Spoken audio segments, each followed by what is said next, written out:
Good evening, ladies and gentlemen. Welcome back to our Nancy Drew Games review series, where we are ranking every single Nancy Drew game on 6 key aspects, being the story and premise of each game, the suspects, the puzzles, the music, the atmosphere, and the ending of each game. I'm your host, Jameson. And I'm Julian. What's going on, everybody? And today we're joined by Sylvia again for Nancy Drew, the Creature of Kapu Cave. Say hello, Sylvia. Hello.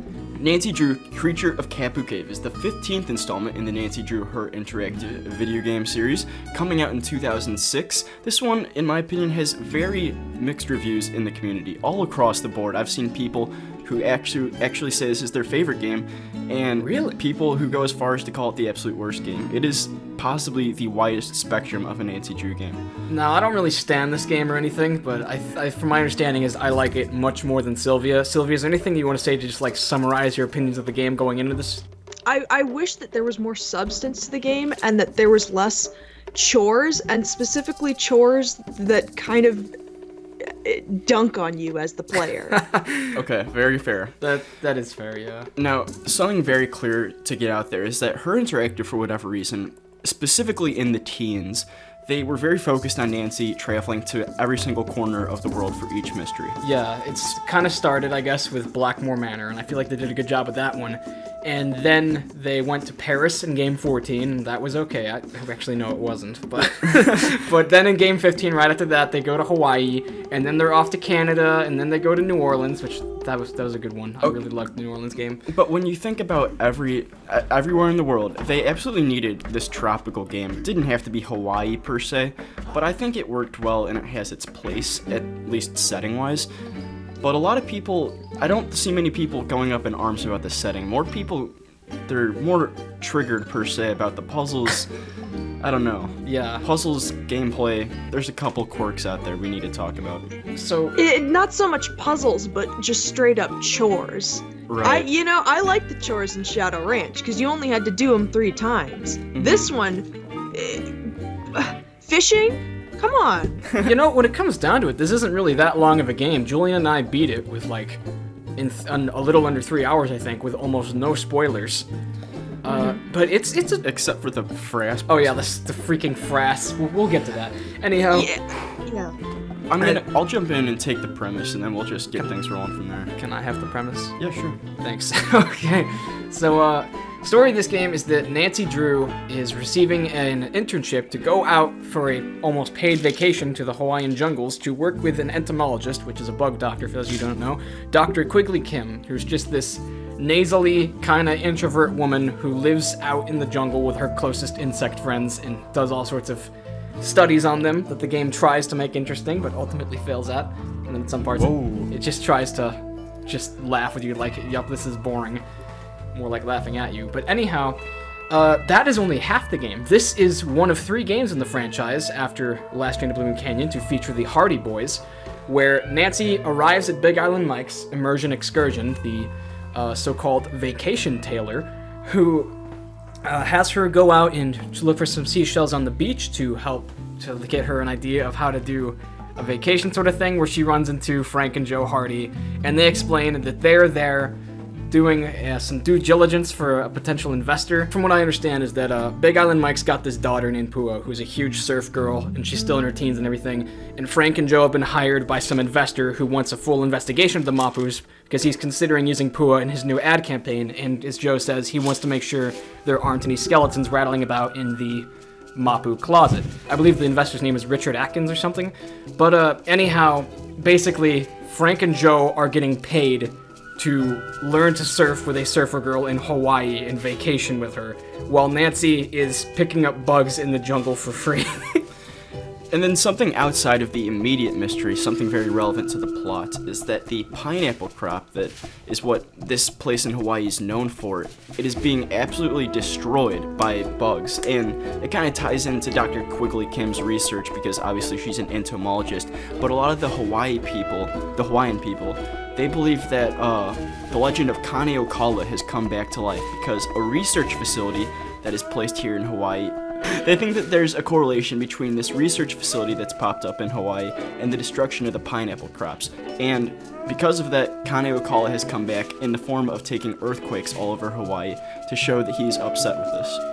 So, I think that anything else we get to in the premise and story will just unfold as we go through the rest of the game, but is there anything in particular anyone wants to say about it? Sylvia, I know we didn't let you talk much during the introduction. What are your general impressions on the story of this game?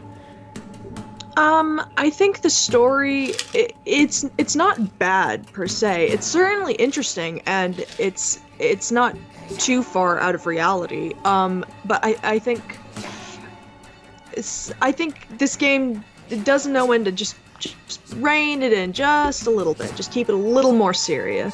The titular creature of Kapu Cave in that intro scene where someone's, something is trashing the camp, and I mean they're just they're going at it, they're going rah rah, and literally just throwing stuff all over the place. The big plot twist that it's not Kane Okala, it's come on now. That's a little, come on. Okay, you know what? I'm gonna be fair. I completely forgot that the game starts that way because the game does very, very little to follow it up. This almost feels like half a Nancy Drew game, honestly. And I don't know if that's how the structure goes in most games where you have Nancy alternating back and forth, trading consciousness with another player or another character. But in this game, it just feels kind of short. It feels like the ending definitely doesn't live up to most of the things it was hyping up. Yeah, true. Just to clarify, the game starts off with a really spooky cinematic opening of some POV shot of someone wrecking Dr. Quigley Kim's camp, and whoever it is, this alleged creature of Kapu Cave, which I guess is supposed to be Kane Okala. I think that they just wanted to have a lot of C's and K's in the title, because there is no creature in this game, unless you count Malachi Craven and his hate for English and... Well, that's one of my major critiques, is that the quote creature was completely underused in this game. Just like so much potential thrown out the window for what could have been like a cool storyline to follow up. Yeah, and other games have tried having monsters in them. You could count Blackmore Manor as Linda being the monster. You could say Captive Curse, so that was later in the series, but yeah, I feel like this game would have been a lot cooler if they tried doing like almost like a ghost dog sort of thing, where there's some sort of monster that lives out in the jungle. And both of those games you mentioned, like all the monster games, quote unquote, they all are really cool. They're super fun, and this game just kind of swung and missed with that one, I think. I think it's because they didn't take the shot. Honestly, yeah. So they went for a more rational Scooby-Doo vibe. It was just someone wearing a mask who also is needing anger management. Let's dive into the suspects of this game, because it's very mixed in my opinion. Sylvia, do you want to call dibs on someone for suspects? That's a little hard. I don't really like it in many of these characters. Yeah. I'd say I like a couple of them. I have a clear favorite, and then the rest are just meh. The whole reason for Nancy coming to Hawaii, then, is Dr. Quigley Kim. She, as I said, is this nasal kind of introvert entomologist that just lives out in the middle of the jungle by herself. And she is... piece of work. Side note, she is my least favorite character voice in the entirety of Nancy Drew games. I don't know if I'd go that far, but she's certainly annoying. I would double that. You start the game off as Nancy by stopping at Big Island Mike's, and then you cross a bridge, which later gets swept out by a storm, and end up at Quigley's camp, and then you get a voicemail from Joe that says, hey, the bridge is freaking gone, you're stuck in the jungle. And, so that was kind of like a spooky, bit of a menacing thing. I think they did a good job with the background noise in this game, because there's all sorts of, like, spooky jungle noises going on throughout the day. Oh, another huge critique. There is no night in this game. Nighttime jungle would have made it so much better. Same with nighttime beach. Ooh, that would have been cool. If you ask me, this is definitely a game that could have used, like, a 3-day structure, like how Shadow Ranch or Final Scene has. But I digress, which kind of segues into, appropriately, another important character trait of Quigley, is that she has a huge digression problem that gets brought up multiple times in the game, sort of as a gimmick. Whether you're just listening to her on her little voice radio thing that she has in her little cassette recorder in her tent, or when you're just talking to her head-on, she always just ends up digressing and getting off topic and talking about how she's going to be famous, or about how her dad used to feed her bugs to his snakes because he was a herpetologist. And then she will yell at you if you don't catch her in her digressing. Yeah. It's like, are you supposed to be obedient and just listen to her, or are you supposed to be rude and interrupt her? Because either way, it's just... And at one point, Nancy does interrupt her, and she's like, What? What is it, Nancy? Anyhow... She does have some funny moments, I will admit. She's a little interesting. She's a cool character on concept. Like, the idea of some eccentric, bug-loving enthusiast out in the jungle. Like, her little spiel about how she's gonna get rich and totally famous off of these she pineapple says bugs. she's gonna be on Oprah for discovering Yeah. that the fritillated flag beetle population exploded. Yeah, she's a little... She does have some moments that she sort of warms up to me. Well, you know what my favorite part about her character is that it's her huge monologue on the video cassette that you find when you come to the camp that's obviously been ravaged. That is kind of a cool I really liked it. All of her little dialogue, journal entries type. It was super cool to just hear. I think it's over a couple weeks span, though. It was a clever exposition because at one point she goes like, and I'm getting someone called Nancy Drew to come out here for that internship thing that I put in the alumni newsletter. Right. It was a good point of storytelling that breaks the norms of Nancy Drew games, and that's what I really liked. And it also segued into a really cool puzzle, one of my favorites in the game, which is just a really clever one you have to be keen to pick up on. She has this like audio lock with all these weird beeps and boops that play in the background of one of her recordings. And she kind of makes it painfully obvious, like, I just need to open up my vocoder chest, which I'm opening right now. And there's just beep, boop, ah. Just in red subtitles. So Quigley's a weird character all in all. If I had to say objectively I don't like her, I do like her, I would lean towards I do not like her that much. But... Oh, and on a first playthrough of this game, it's going to take you like an hour until you meet her, because like, she's not at the camp, and then you have to call back to Frank and Joe, and they'll direct you as to... Well, Joe will go snooping and then get a concussion, as Joe does. And then he tells her, oh yeah, she's at Three Finger Rock. And then Nancy has to go through the wilderness and click through like 50 screens, and then she finally meets her. And she doesn't even come down from the top of her tree where she's observing wasps or something. But anyhow, let's take the Yeah, but digress. then it's then after that she assigns you the chore run that takes the other hour of this game up. Yeah. Which, I mean, a lot of this game is focused on this one character, and it kind of sucks that you're right, we don't really talk to her that much outside of like the 1 or 2 times she assigns us a chore and then lets us free. I don't know. I would have, if they were going to make her the main focus, which I think was the point of the game, she was supposed to be like the, everything's connected to her, a lot of stuff. But I don't know. I would have liked to talk to her more. See more of her. If they were going to make her a silly character, make her like Tino Balducci. As much as people hate Tino Balducci, they'll still have a conversation with him. Yeah. Do you know what I mean? I get you. There's good Corky, and then there's Quigley Kim. Now let's take the father-daughter duo. Yeah. Big Island Mike and his daughter Pua. So, hang on, real quick, for getting into spoiler territory. Is this the first game in the series with more than one culprit? Or at least more than one culprit that's a suspect that you meet? I don't think it might be. Wait, unless you count Secrets Can Kill with like the Oh yeah, well, Mitch Yeah. Dillon and what's his face. I hardly even count the original Secrets Can Kill as a game. Yeah, I would say so, though it's obviously Big Island Mike doing much of the heavy lifting in the illegal activity, at least. Still, they're both there together in the culprit confrontation, which is what I count. Yeah, and I mean, we're not going to dive into that now, but I did not like the reveal partially because of that. I didn't think it worked really well at all. But I'll take Big Island Mike. Big Island Mike, he owns the resort. He's essentially a fat Hawaiian Mr. Krabs. I never thought about him like that. He is like Hawaiian Mr. Krabs. I do not care for his character all that much. He's extremely greedy, and he's also really rude. Like to the patrons, I think he comes off as really rude. Tag in. I like Big Island Mike. I think Okay, that well he's then cool. you'll have your. I think, I was on Tumblr when the Nancy Drew fandom was going through this like mega hiatus of Waiting for Midnight in Salem, and one of the periodic memes that would come up is just Big Island Mike, and he was the meme, and I think that sort of warmed the cockles of my cold Nancy Drew loving heart to, I mean, he's magnetic. I mean, you can't, he's the man. He and is you don't the forget Big the Island. man. Yeah, he's the Big Island Mike. I mean, this guy is absolutely ludicrous, and I kind of love it. I kind of do love it. I mean, I hate it, but I kind of do love it. Okay, I understand where you're coming from, but some of the stuff, the shaved ice puzzle, That's fun. and him, like, the way that he makes Nancy have to go get shells before she can have any of her luggage or anything like that. Like, I worked at an ice cream parlor for 6 months, and every time that I never made a refresher with just like shaved mango flavors and stuff, I would call it Honiawa, and I would write it with the accent on it and the apostrophe.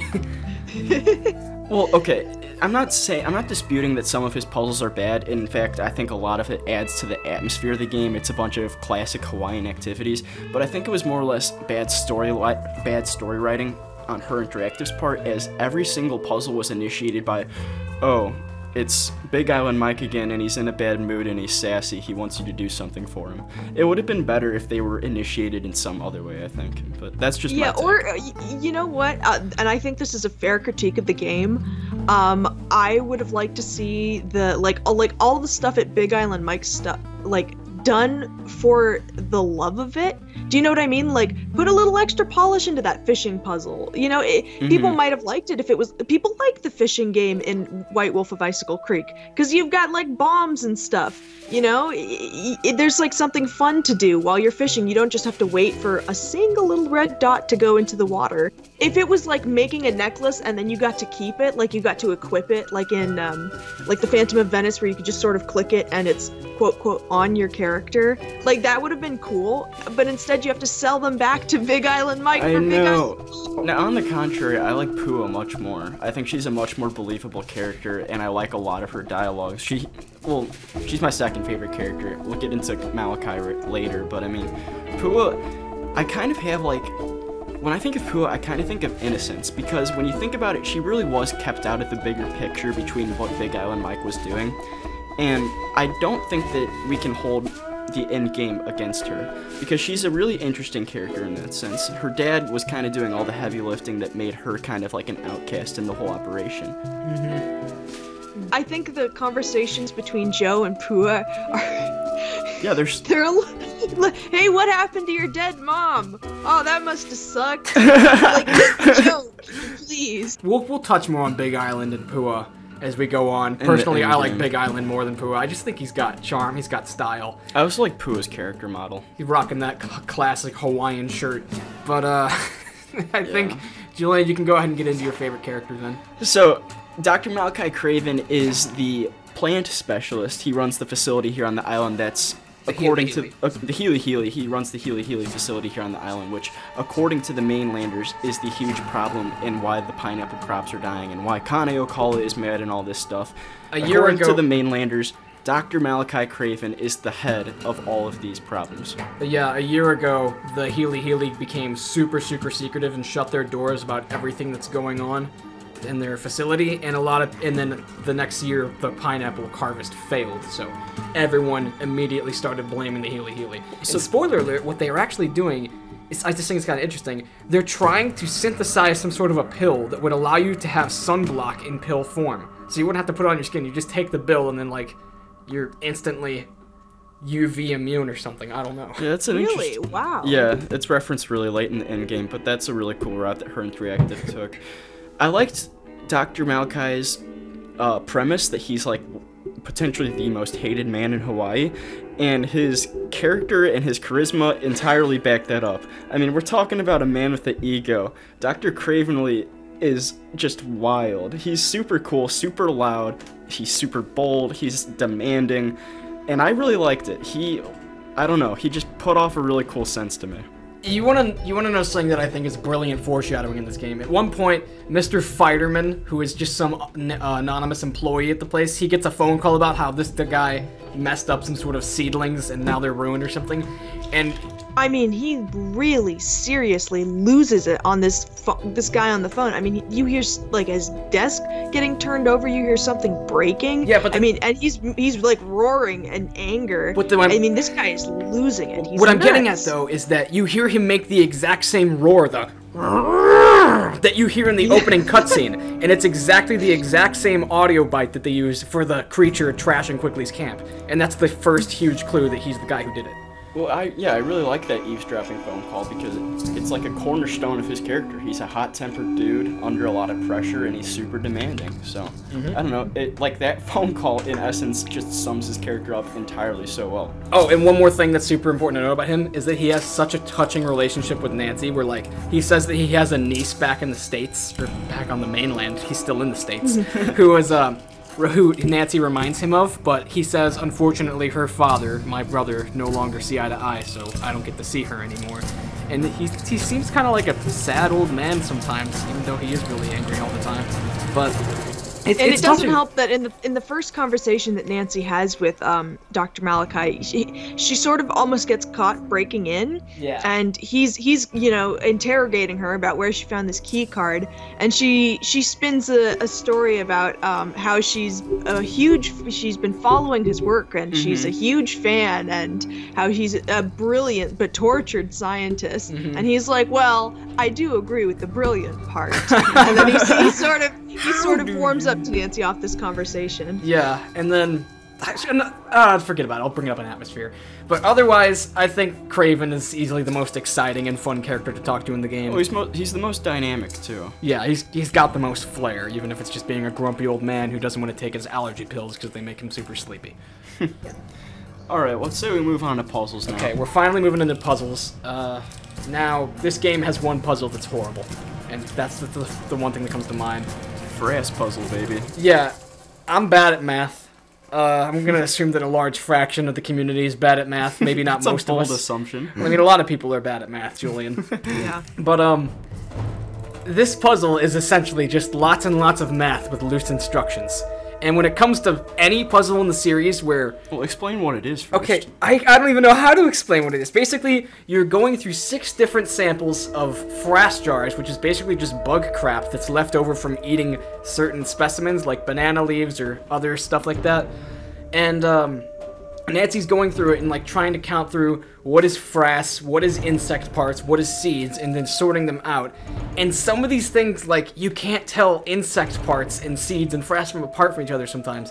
And just the one thing that I really hate about this puzzle is that you have to individually type everything into a clipboard, number by number. If Nancy could just, like, remark every time you get a number right, that would be so much better. Because I still stand that in every single Nancy Drew game, whenever you have a puzzle that is so... you have to manually type in the answer, whether it's letters or numbers, it just becomes so discouraging before you even put in the answer, because you know that, like, nothing's gonna happen unless you put in the right answer, and it might even be case sensitive. Yeah, I would say it's a realistic puzzle, and it's certainly accurate to what entomologists would try and do in this situation. However, the simple problem is that it's not fun. Yeah. It just isn't fun. I have never not gotten spoilers for this puzzle. I can never beat it. I've spent hours trying to figure it out. Has anyone else ever wondered what Quigley was doing up in the tree and wanted to go up there and, like... she said she was observing a wasp nest, and, like, even that sounds more fun than this. Her Interactive recently published a list that was like the top 5 most educational Nancy Drew games, and I think that was one of them that was up there. I believe that. Number 1's probably Scarlet Hand. I'll bet. Yeah, that literally was. It literally was number 1. That puzzle single-handedly... The game just gets divided in before that puzzle and then after that puzzle. What else is there to say that we can complement puzzles in this game? What do you guys think?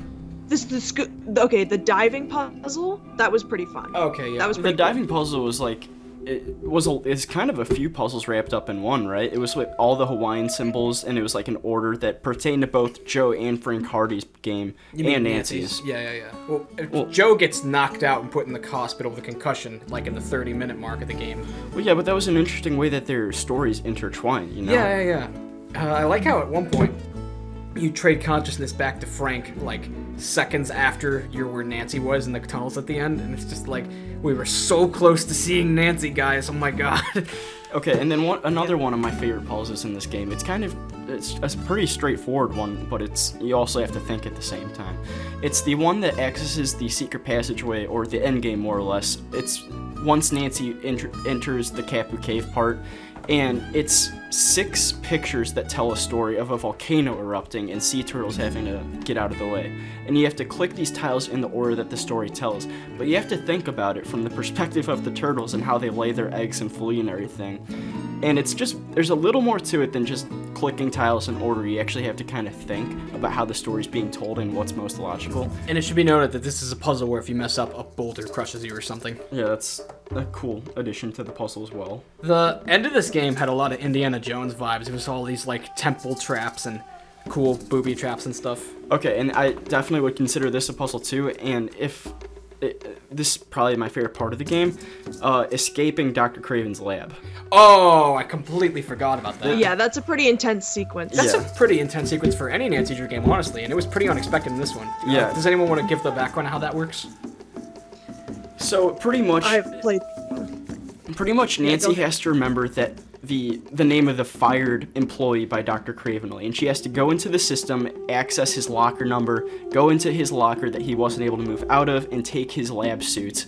And that was just a cool sequence in and of itself. But then she needs to go into the back of the lab, the restricted area, if you will, where they're conducting all these experiments on these plants and everything. She has to go into the computer, use, what's his name, Mr. Fireman? Mr. Fiderman, yeah. Mr. Fiderman's access code into the computer, and there she makes the huge breakthrough into the game, what's really going on here at the research facility, the Healy research facility. But I forget what that is specifically. She just gets a sample of what they've been using to spray all the crops with. Yeah, so it's a huge breakthrough in the game, but then after you find this out, what they've been using this pesticide to treat all the plants here in Hawaii, the alarm goes off, and it's noted that there's an unrestricted person here in the restricted area. Like compromised badge personnel is in use. Yeah. Everyone be on the lookout and stuff like that. It's just super intense. So Nancy knows instantly, well, that's her. She's got to be super careful in escaping this place. And I guess you could call it a logic-based puzzle, but it's really about patience and scheming, how you can maneuver around all of these guards, and it's really well done in my opinion. It almost reminds me of the Evil Roombas sequence in Phantom of Venice when you steal the diamond. Mm-hmm. It's a lot like that, except I like this one a little bit more, honestly. Yeah, this one's definitely more atmospheric because your vision's obscured. You can't see anyone's faces. You've got to just trust that they're gonna look away from you in 3 seconds and not look directly at you. And the end scene for that one is kind of super spooky. Even though nothing happens, they obviously don't kill you, but it's still scary. Hey, stop right there. That, I would go as far to say, is actually my favorite point in the game. Really? Okay. Because I love Craven, I love the Healy research facility. That's probably my favorite puzzle, too. I just love that undercover little sleuthing part. It's just classic Nancy, honestly. You know what? I think that as soon as the Frass puzzle's done, the game gets so much better, and that this game has a good ending. I actually really like the early stages of the game, where you're just sort of like, I mean, it's like actual detective work. Like, you're actually solving problems. Like, you've got to get your car out of the ditch if you want to move anywhere. So you've got to figure out how to get the crank working and how to get the photovoltaic cells. Oh, who likes solar energy? I wonder. It's good. It's, in the ham radio stuff, I love that. That was a cool, I love whenever they include a little radio puzzle in these games. I think the early stages of the game, it really is just that darn Frass puzzle. It's just taking up way too much, I mean, imagine if we had more anything but bugs. Yeah, I'd honestly say that I think the beginning of this game's the best before you meet Quigley, and then the game picks up at the same quality of enjoyment after you get into the Healy and you have to, like, sneak through everyone's stuff. Yeah. Otherwise, is there any closing remarks for puzzles we want to say? They're overall very good, except for the outlier in the Frass puzzle. That's just too tedious, not fun. I didn't mind fishing and catching seashells because I liked the excitement every time of casting out a line, like, ooh, maybe I'll get new lure this time. Yeah, to be fair, a Hawaiian game needed that experience at some point. And some people say, oh, they're just reusing it from Game 12, and I mean, like, were you catching all these cool fish in Game 12? No, you weren't. You were catching, like, what, crappie and just stupid 1930s fish. Catch some cool Hawaiian fish. Let's roll into the music of the game now. Who wants to go first for if they got a favorite track? Well, yeah, I briefly just thought about it before this, but I think my favorite track is Bugs. That's mine too, honestly, but there's other we could say. What do you like about Bugs? It's just catchy, and that's kind of a focal point of Nancy Drew music. I don't know, it plays when you're adventuring through the forest, primarily as Nancy. And yeah, it's got like a nice little xylophone in it, and it's like, man, I don't know how Kevin does it, but he always makes the songs sound like the environment. And it's not just that it's tropical, it makes you feel of all sorts of creepy crawlies and little critters scurrying around the jungle. We'll play it right here for a little bit.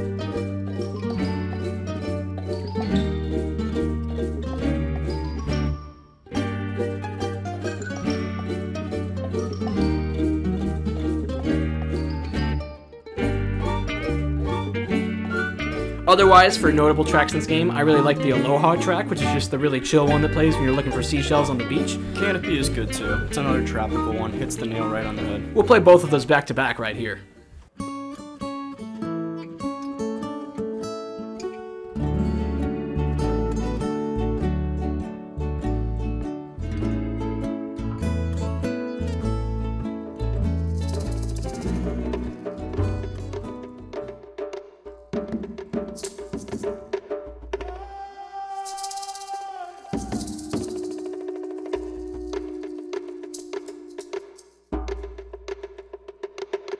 Let's get into atmosphere now. So, I think it's a pretty safe bet to say that atmosphere is this game's strong suit. Would you guys agree with that? Yeah, I agree, Yeah. but at the same time, I just have to say that the cave itself is underused for Okay, being yeah, totally. advertised as the title of this game. Plus, the whole GPS thing was so bad, just navigating and figuring out how to input coordinates. That was so annoying. Yeah, Okay. that's true. Here's a good... But I also hated the cutscene as well, because it's not like when you travel on Shadow Ranch, you at least had those little pictures. Yeah. You at least had a little scenery going on. Same with Deception Island. When you've got the same like beep beep beep beep boop beep beep boop boop. Circling Jeep. Come on. Well, what's your guys' favorite locations in the game? I'd probably go with maybe the Healy, just all parts of it, because I love those weird columns of just green gel being stirred around. Those are like such a weird thing to look at. The puzzles there aren't the best until you get into like the sneaky mode. And otherwise, the jungle could have been cool if they actually had things to see and do in the 30 screens of clicking across rope bridges and stuff. And then, I guess I love the caves at the end, and I love Big Island Mike's. So you That's like almost most everything. of the locations. Yeah, that's, Oh yeah, that is like, well, I except don't, for Quigley I Kim's hate base everywhere where Kim is, because Kim just Yeah. ruins everything she touches. That's fair. Fair. And I think I might agree with you on that, because I could warm up to all of the places, even Big Island Mike's. You could learn to love a little bit, you know, making little shave ices. You could learn to love your Big Island prison, but you know, I couldn't love Kim's area. I liked the trashed camp more than I liked Quigley Kim's area. No, that's a good point. Yeah. Okay, here is a big question that I want to pose about this game. Which game did the tropical vibe and atmosphere better? Kapu Cave or Seven Ships? Oh, I don't think you guys were expecting that one. Yeah, I would definitely. Creature of Kapu Cave, I think, had the Hawaiian and like the tropical stuff done better. Yeah, Ransom of the Seven Ships. Listen, I've been to Hawaii. I didn't see no pink beaches. I didn't. So. no, I'll back you up. I think Creature Kapu Cave is a little better. They nail the jungle part really well, and especially mentioned a little bit before the jungle, the rope bridges. That's super cool. But then again, just the cave itself, it's extremely underused, which is a disappointment. But all in all, I would go as far as to say it's a little bit better, nails the tropical theme a little bit more than Ransom of the Seven Ships. Yeah, I can agree with that. But in terms of other opinions we can say about this game, we're all in consensus then that if this game had a day and night cycle, it would be so much better. Like if it was Shadow Ranch, where it automatically sends to night once you progress enough. Yeah. Imagine like, Or if we had time to surf with Pua. yeah, Hey, she's okay. a surfer chick. Why is there no surfing puzzle? We've just been thinking just about like feels underused. the Hawaiian sunset on the water is what we've been thinking about if it was training. Imagine watching a campfire in the jungle with Quigley Kim. This game is actually pretty funny. I feel like most games that have the Hardy Boys always have a lot of funny and charm to them. And I think one of the funniest parts about this is the guy that you talk to over the intercom whenever you go to the Healy. The first time he goes, state your name and business. Where did you find that pass? The second time he goes, oh, state your name and business. Oh wait, it's, I'm supposed to let you in, I think. Dr. Craven said he wanted to talk to you. And then from then on out, you just answer the thing and he goes, state your name and business. Oh, it's you. Yeah, and then he just lets you in. I like that guy. There's a lot of there's some key phone characters in this game. I've noticed, like Johnny the Kudo. optional plot line with Johnny all of that Kudo. investigation is over the phone. Yeah, I know. yeah. I was thinking we need to touch on Johnny Kudo a little bit. And I like Frank just blowing up. By the way, Johnny Kudo's the guy who knocks out Joe and sends her to the hospital. He is a freelance thief for hire who Big Island Mike hired to steal some chemicals for him. We'll touch on those in the end game. And he runs into Joe when he's snooping around Big Island Mike's place, and he knocks him out with a tiki mask, Mega Johnny Kudo style. And Frank, he just like all great culprits, they drop a receipt with their name and phone number on it or something, and it's actually a pawn shop receipt. And so Frank calls that guy and he gets the number, and then he calls Johnny and just blows up his voicemail. It's just like, hey Johnny, you don't know me, but you know Joe. He's the guy you slugged back at Big Island Mike's earlier today. It's a great phone call. Yeah, and then like literally 2 seconds later, Johnny calls you back and goes, so what do you want? And it's so funny because you just know that Johnny was like sitting in his crappy apartment listening to his voicemail go off. He's like, the audacity of this junior detective. Yeah. Okay, speaking of Johnny's hired work for Big Island Mike, I think it intertwines well with a segue into the ending here. Let's talk about everyone's motives, what was actually going on. Do we want to go ahead and start off with what Pua and Mike's objective is, what their whole scheme is? Yeah. Yeah, sure. Because it's kind of complicated, and there's like no way of seeing it coming, which is kind of poor story writing, I guess. But their whole plan is that the facility that the Healy is on, the land there, it apparently belonged to Mike, but it got bought from his aunt, and so he didn't inherit it. And so he's determined that if he can get the Healy to leave town, then he will probably be able to rightfully reclaim ownership of his land. So he and Pua have gone to some extreme tactics to do so, and they bought a bunch of the chemicals that Johnny Kudo stole from Healy. There's no telling how Johnny did it. Maybe it was an inside job. Maybe that's how Fighterman came in and why he got fired. But anyhow, Johnny has stolen a whole bunch of stuff from the Healy, and he sold it to Big Island Mike, and it's a bunch of chemicals that the fertilated flag beetles on the island go crazy for. And he's been spraying all of the pineapple crops with them, which has been causing a massive boom in the fertilated flag beetle population because they just eat and eat and eat all day on these pineapples, ruining the crops, and everybody is naturally taking to blame the Healy. So eventually it gets out of their hands, and they realize it's going too far and they're ruining the local economy. But at that point, the damage is done, and they're just kind of feeling like hostages to their own plan, which I thought was kind of interesting because neither of them really felt like they were evil, scheming Andy Jasons by the end of the game. They were just kind of like really distressed and anxious, like, oh crap, what are we gonna do, Dad? Well, aside from the part where they almost leave us to die. Well, not necessarily. There was an earthquake happening in a lava tube. I mean, like, it was every man for himself. I hate the ending puzzle. Okay, the ending puzzle sucks, and they should not have brought it back for Tomb of the Lost Queen. Yeah, it doesn't make any sense. I don't get how jumping on one thing makes others disappear just for them to reappear later. Yeah. I don't know. The only thing I liked about it was that how the two storylines finally came full circle. If that didn't happen, it would have just been the worst ending ever. I'm glad that Nancy showed up just in time to help direct Joe and everybody. Does anyone want to talk about the build-up to this? How you, like, get through the caves and you go scuba diving and get through the tunnels? Because that's pretty fun. So, Nancy gets information from Joe about how to open up this tiki head that's inside of the Kapu cave, and then she goes through a bunch of puzzles, and this is where you see a lot of the Indiana Jones stuff. Nancy is, like, jumping all around and doing lava parkour in this volcano, and Frank is like scuba diving past eels and stuff and octopi and trying to take the right tunnels. Man, Joe must be so angry that he's in the hospital right now because this is some crazy stuff he's missing. But anyways, yeah, eventually Nancy comes to a new passage she's gonna come through, and she trades consciousness to Frank, and then Nancy becomes Frank, and you go through all the scuba diving, and you just kind of trade off back and forth between consciousness throughout this whole thing. And in the end, you play as everyone confronts each other in the main heart chamber of the volcano. It is a pretty intense place for the game ending to be, just inside of a volcano. Well, yeah, it was a good sequence of events that led up to the climax. It was just a rough climax. Yeah, like the I guess final so. season of Game of Thrones. Yeah, we've been watching that, but no, I don't know. It was a lot of build-up potential for just a really lame puzzle, and not the ending I would have wished for. I don't know.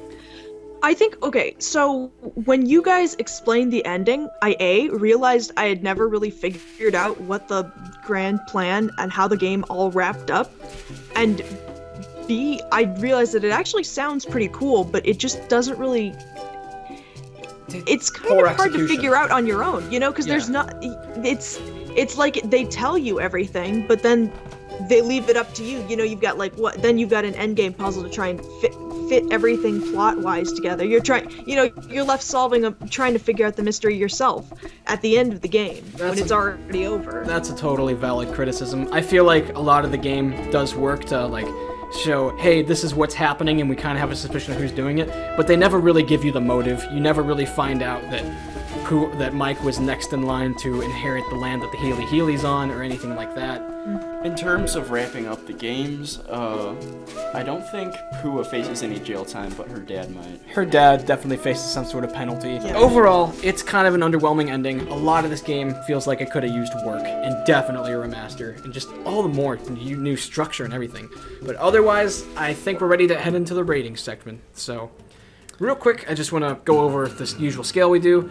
We always try to give our Nancy Drew games letter grades instead of numbers out of 10, because we think that some Nancy Drew games are better on paper than they are in practice. So we rate from A to F, A being good, F being bad, and then the S tier is reserved for the best of the best. So what are your guys' impressions of this game? Who wants to go first? I'll take my rating first. All in all, this game, when I think about it comprehensively, it's just missed potential. There's some nice things about this game, but what could have been at the end of the day. And a lot of it you can toss up to, there's a lot of tedious puzzles, characters weren't on point for the most part. The atmosphere and the music, they go really well hand in hand, but it just wasn't the entire Hawaiian experience I think a Nancy Drew game should have been. And overall, the mystery part of the game, it wasn't anything extreme in that regard either. I'd say this game, it's a C+ in my opinion. It's a little bit below average, but it's not like one of the worst games I've played. Okay. Sylvia, what about you? I think this game has a little bit of an identity issue. It doesn't really know if it wants to be about the supernatural or the scientific, and I think it skews really far into the scientific for as... it's called The Creature of Kapu Cave. You'd think there'd be a little more emphasis on, oh, maybe it is a ghost or a spirit or something like that. Yeah, that's... It's mostly scientific, and I think there's merit to that. This is an educational game. If I was a parent and I was like, okay, my kid's got to play some video game, I'd be like, oh, they could learn some stuff out of this. There's some simple logic puzzles. There's some fun stuff to do. And the fun stuff to do is so tedious, they'll never want to spend time doing that. They'll just want to do the math, like anything but the fishing. That's kind of what I was going off of on the missed potential part of the game. It's that, you know, it's marketed as Creature of Kapu Cave. Well, that subplot's really not mentioned much, and it would have just been nice if the game took a more, I don't know if supernatural is the word, but just less of the science route per se. But what's your rating? I think I'd probably agree with a C rating. Mm-hmm. This definitely has potential, and the potential is there. If you like it, you have reasons to like it. But if you dislike it, you also have reasons to dislike it. They're both very valid perspectives. So I think a middle of the road grade is exactly what it deserves. Okay, so now for my rating. I think that the one thing that this game really shines at is that it has good structure. The game feels like it goes from one thing to another, even if it does take place in one day. So, again, I feel like the structure could be better if it was multiple days and you didn't have some night cycles in the game. But I feel like this game has a nice flow to it. The biggest problem is just the frass puzzle in the middle that just stunts and halts everything. Because if that was just easier or just removed from the game all the more, it would be better and not necessarily easier. That's just a poorly designed puzzle. But otherwise, I do agree with a lot of the complaints that it has a lot of wasted potential. It was probably marketed poorly due to the title that has almost no correlation with what the actual game is about. And I feel like while looking at all the cover art of this game, growing up anticipating playing it because it looked so cool, it definitely was overhyped, in my head at least. But all that being said, I still really enjoy having Frank and Joe around for the most part. I like 3 of the 4 characters. I hate Kim. And I think that the atmosphere was excellent. So I'm going to give this game a B, if not B-. But I definitely think that I like it more than the 2 of you. Okay. Alright, well there you have it folks, that's our review on the creature of Kapu Cave. Please let us know what you think down in the comments below. Hopefully we have someone watching who is just an avid fan of this game, because I know they exist out there, and I would love to hear their viewpoints as well. Because I'm here for you! Yeah, no, really, I'd like to hear, if you guys dispute with us on anything we said, please let us know, because that's awesome to hear everyone's opinions. And thanks for watching, everybody, because this has been a ton of fun to make, and a huge, huge thank you to our special guest host, Sylvia. Always pleasure to have Sylvia on the show, or the channel. It's always fun to be here. Hey, call me back anytime. I'd love to go head to head and discuss the best video game of all time. Ah, yes. Yeah. Well, we're gonna go eat dinner then. Alright. Well, thanks for listening, everybody. Make sure to leave a like and subscribe, because we're going to be covering every single Nancy Drew game on a review. And we'll have every single gameplay up in time as well, so stay tuned for more. And don't forget that we've recently uploaded gameplay of this game with no commentary, if you'd like some nice Hawaiian vibes, music, and conversations to aid you going to sleep. Anyhow, take care during the quarantine, everyone, and vote for Holt. Vote for Holt. Vote for Holt. She did the thing.